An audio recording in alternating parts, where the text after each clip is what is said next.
বগুড়া একটা ঐতিহ্যবাহী জেলা, এই উত্তরবঙ্গের রাজধানী যেটাকে বলি, এবং গেটওয়ে বলা হয়। আমি এই প্রথম বগুড়া এসেছি, আমার প্রথম পদার্পণ কিন্তু বগুড়ায় এই প্রথম। আমার আগে কখনো বগুড়া আসিনি। আমার কাছে মনে হয় যে সাংবাদিক বা পুলিশ সবাই একসাথে আমরা কাজ করি, কারণ আমি যদি তথ্য গোপন রাখি, তথ্য গোপন রাখার কোনো বিষয় না। আমি গোপন রাখলে তথ্য গোপন রাখতে পারবো না। আপনি যেভাবে পাবেন, আর পাইলেই তখন আমার সম্পর্কে খারাপ ভাববেন যে আমি চাইলাম আপনার কাছে তথ্য, আপনি দিলেন না, আমি তো পেয়ে গেছি, তখন কি ভাববেন? আর তথ্য গোপন রাখা আমি পছন্দ করি না, কারণ তথ্য দিলে সঠিক তথ্য, না দিলে তখন তথ্যটা ফ্যাব্রিকেটেড হয়ে যায়। আমি স্বচ্ছতায় বিশ্বাসী, আমি আপনার নৈতিকতায় বিশ্বাসী, সততায় বিশ্বাসী, পেশাদারিত্বে বিশ্বাসী। আমার সমস্ত কাজগুলো হবে এরকম, এবং আমি চাবো না যে আমার কাজগুলো আপনি ভালো করে প্রচার করেন। আমি চাবো যে আমার নেগেটিভ বিষয়গুলোকে আপনি ধরে দিবেন প্লিজ। এসপি সাহেব বা আপনার অফিসার এই নেগেটিভ কাজ করছে, এতে পুলিশের ধারণা খারাপ হচ্ছে। আর পুলিশের ধারণা খারাপ হলে জনমনে, পুলিশ তো রাষ্ট্রের একটা বাহিনী, এটা অবশ্যই আমরা সেভাবে সেবা দিতে পারবো না। সেই জন্য আমাদের জানাবেন যে এই কাজটা খারাপ হচ্ছে, এটা করলে ভালো হয়, পরামর্শ দিবেন। আমরা পরামর্শ সাদরে গ্রহণ করব, চেষ্টা করব। বগুড়া একটা ঐতিহ্যবাহী জেলা, এই উত্তরবঙ্গের রাজধানী যেটাকে বলি, এবং গেটওয়ে বলা হয়। আমি এই প্রথম বগুড়া এসেছি, আমার প্রথম পদার্পণ কিন্তু বগুড়ায় এই প্রথম। আমার আগে কখনো বগুড়া আসিনি, এবং বগুড়ার মাটি, বগুড়ার বাতাস, পানি আমি কিন্তু কখনো আগে টাচ করিনি, এই প্রথম আমি করছি। মহান সৃষ্টিকর্তা আল্লাহর কাছে হাজার হাজার শুকরিয়া যে আমি সুস্থ মতো বগুড়ায় আসতে পারছি। এসে আমি সুন্দরভাবে কাজ করার জন্য এখানে একটা সুন্দর পরিবেশ আমি তৈরি করার চেষ্টা করছি, যাতে আমরা সুন্দর মতো কাজ করতে পারি। তা আমি বগুড়া সম্পর্কে স্থানীয়ভাবে জানছি যে বগুড়া বাংলাদেশের একটা শস্য ভাণ্ডার, এখান থেকে সারা বাংলাদেশে কমিউনিকেশনের একটা হাব বা গেটওয়ে বলা হয়। এবং বগুড়ার ইম্পর্টেন্সই কিন্তু বিশাল ব্যাপার। রাজশাহী বিভাগে যেমন, তারপর রংপুরের যে একটা কানেকশন বগুড়ার সাথে, সারা দেশের একটা পজিশন কিন্তু বগুড়াতে আছে। সেজন্য আমরা চেষ্টা করব বগুড়ার মানুষ, আমার কাছে সবচেয়ে এখন সম্মানী ব্যক্তি হল বগুড়ার মানুষ, কারণ আমি এই জেলার পুলিশ সুপার। আপনি আমার কাছে সবচেয়ে সম্মানী ব্যক্তি। আমি সবাইকে বলছি যে আমি বগুড়ার মানুষ সবচেয়ে আমার কাছে সম্মান। অনেকে বলে না যে বিভিন্ন জেলায় চাকরি করলে যে এই জেলার মানুষ খারাপ, এখানে মারামারি হয় কেন? না, আমি যেখানে চাকরি করছি এই জেলার সেবা দিয়ে আমার কিন্তু বেতন, রেশন, আমার মর্যাদা হচ্ছে। আমি যদি বগুড়ার মানুষের না আসতে পারতাম, আমার কি এসপি বগুড়া হিসেবে মর্যাদা হতো না।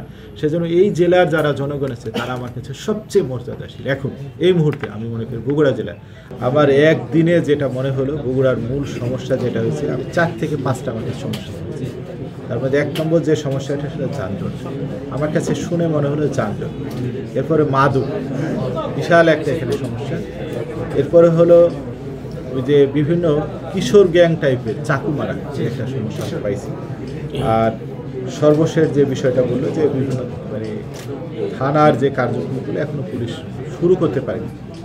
তো আমি চেষ্টা করবো আসলে মাদকের বিরুদ্ধে জিরো টলারেন্স।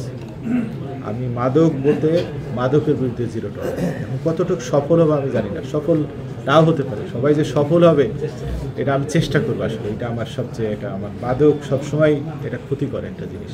আপনাদের যে কোনো পরামর্শ মোস্ট ওয়েলকাম, অলওয়েজ ওয়েলকাম। আপনারা আমাদের অফিস, এই অফিস গণপ্রজাতন্ত্রী বাংলাদেশ সরকারি অফিস, জনগণের অফিস। এই অফিস কিন্তু পুলিশ সুপারের অফিস না, এটা জনগণের জন্য অফিসটা করছে। তো জনগণই যদি আইসি সুন্দর পরিবেশে বসতে না পারে, সেবা না পায়, তাহলে সে তো অফিস হলো না, রিপাবলিকের অফিস হলো না, প্রজাতন্ত্র অফিস হলো না। আর আমি তো প্রজাতন্ত্রের কর্মচারী, সংবিধান অনুসারে প্রজাতন্ত্রের আমি কর্মচারী। আমার কাজ হলো জনগণকে সেবা দেওয়া, আমার অফিসারের কাজ হলো সেবা দেওয়া। আমি যদি সেবা দিতে না পারি, প্রজাতন্ত্রের কর্মকর্তা বা হয়ে আমার লাভ কি? আমি নিজে কর্মকর্তা ভাবলাম, আসলে তারা আমার যে অ্যাসাইন দায়িত্বটা পালন করতে চাই। কারণ যে আপনি রাষ্ট্রের একটা দায়িত্বপ্রাপ্ত ব্যক্তি, আপনি রাষ্ট্র বেতন খাচ্ছেন আমার জনগণের টাকায় বা আমাদের, সেখানে জনগণের মধ্যে ভিন্ন মতাদম্বী থাকবে, স্বাভাবিক, সবকিছুই থাকবে। কিন্তু একটা পক্ষকে অমিট করে দেবার পর আর একটা পক্ষকে যখন আপনি নিয়ে কোলে তুলে নেবেন, সেখানেই কিন্তু বিপত্তি। এই জিনিসগুলো মেহেরবানি বন্ধ করে রাখবেন। And I think Mr. Saihan, present police officer, OC of Bogora Sodor, very uncooperative, non-cooperative, and very, and he did not even know me. He should be punished. I work daily star. He did not know me.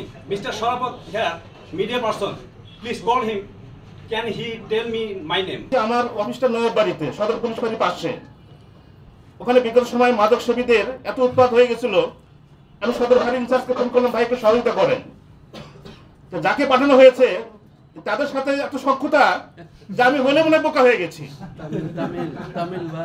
তা আমাদের police বাহিনী যদি এই অবস্থা হয় তাহলে দেশটা কোথায় যাবে? বগুড়া যে খুনের শহর বলে মানে ইতিমধ্যেই চিহ্নিত হয়েছে, এটা খুনকে বন্ধ করা যাবে না। যারা খুনি তাদেরকে ধরতে হবে। খুন তার বলে করবে না আমি খুন করব, কিন্তু যারা খুনি তাদের যে শাস্তি হয় এটা আইন শৃঙ্খলা আপনি নিশ্চিত করতে হবে। চাকু মারা, কথায় কথায় চাকু মারে, যেটা গত 1 মাস 1.5 মাস হতে বন্ধ আছে। আমার কাছে একটা হিসাব আছে যে এমনও গেছে যে মাসে 10 থেকে 12টা চাকু মারার ঘটনা ঘটে, এবং এরা বয়স সবাই 15 থেকে 20 বছর স্কুল ছাত্র।